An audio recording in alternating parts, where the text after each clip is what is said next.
Hello, Taylor Ellwood here, and welcome to the Magical Experiments channel. Today I'm going to be talking about directions, correspondences, and intentions, and how these fit together. Because when we look at a magical working, what we're doing is we're creating a specific process, if you will, around how we call in that working. So, for example, if I'm calling in the directions, I want to think about, like, what's the intention that I'm calling in, and what are the correspondences that I associate with those directions.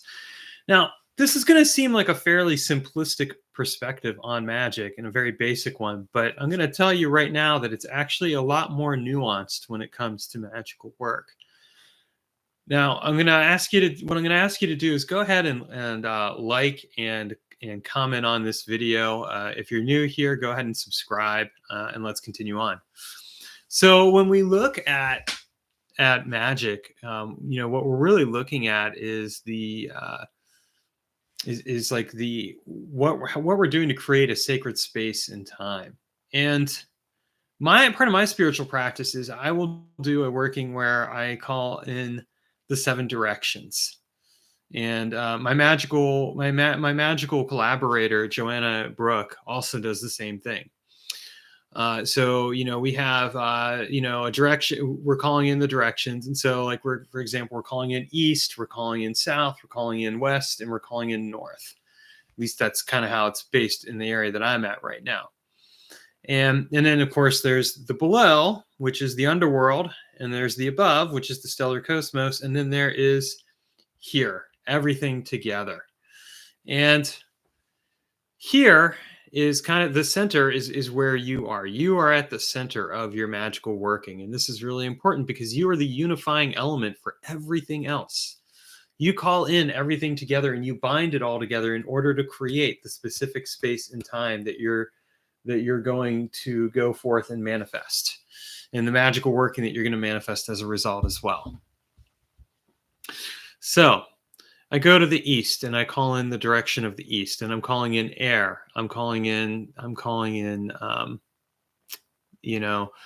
Archangel Raphael. I'm calling in breath. I'm calling in life. I'm calling in intelligence and wisdom and invention and learning and all those other things. And those are correspondences that I'm associating with that direction. Now, here's a key thing to remember. Air, while we might associate the element of air with the east, air is really all around us. And it's a good thing to remember that, these correspondences to some degree or another are associative correspondences. They are correspondences where it's like, I've created a specific correspondence for the purposes of this going here, here, here, and here. And it's like there's an arbitrariness, there's an arbitrary aspect to it. There is a magical system, there was a different kind of magical system I learned a little while back from someone else I worked with. And it was interesting because the directions were somewhat different in that system. Let's see, I think Earth was in the south as an example. Well, in my system, Earth's in the north, but I found it interesting anyway that that's where it was. And it was kind of and fire was in the east. And what that really taught me is that there can be different systems. Okay. What's the important thing, though, is that when we're looking at these systems, we are looking at developing a magical system of sorts that works for us and makes sense for us. And it's a magical system that allows us to transform the way that we approach our magical work as a result. So when I look at that kind of stuff, I kind of think to myself, here is these correspondences, and these correspondences are helping us to connect meaningfully with the world around us. So I've got air in the east, I got fire in the south, and Archangel Michael. I've got light, I've got initiation, illumination. I also have shadow. So here's another aspect we can explore. We can also explore the shadow aspects of what we call in. And so shadow would be part of light, literally. With air, the shadow aspect might be because of the might be because of like suffocation or something like that.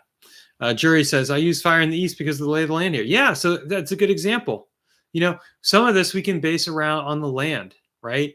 Like, for example, if I live on the East Coast, the ocean is not to the west. I mean, unless I go all the way to the West Coast, it's to the east.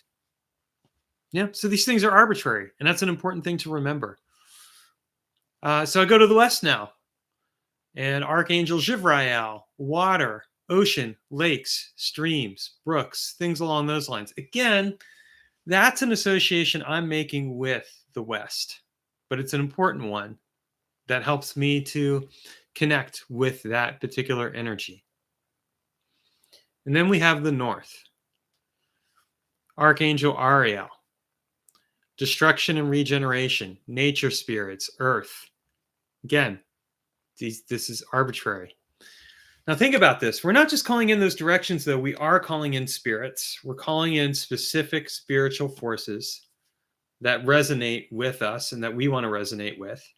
And that's important too, because we're inviting them in. So we have to think about what's the intention. What is the intention that I am bringing to this? It's not just that I'm calling in a direction. It's that I'm calling in an intention. I'm calling in a correspondence. And we have the below. What's below us?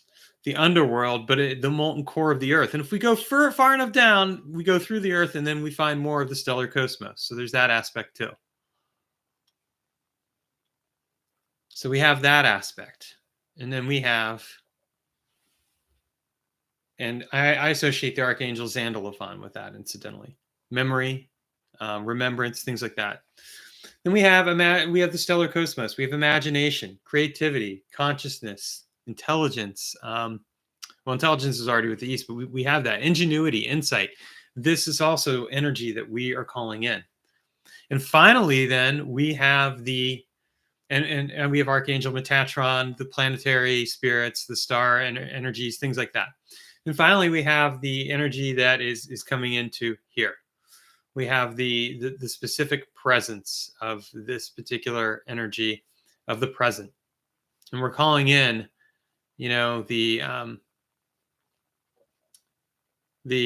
present. Really, we're unifying the axis of time, because I always treat the stellar cosmos as the future and the underworld as the past, and then the present. We ourselves are at the center, so we're working with that, and we are calling in those things. And what we're doing is we're creating this sacred space around ourselves, and then we are directing those spiritual forces outward in order to help us manifest reality. Now, this is just one model, if you will, of how magic works. And it's one that's based around the 4 directions, well, the 7 directions, and around the elements and all that. But it's an important thing to note, because when we are able to look at those kinds of correspondences and the connections and the way those aspects come together, that's when we're able to create a very powerful experience in terms of the magical work that we're doing. And it's something that will transform us and it embodies us, and it manifests us. So just something to think about, and something that I really want to kind of bring to your awareness, so that you're able to take that and work with it. And beyond that, I look forward to sharing more with you in the near future. Thank you so much for watching, and have a great day.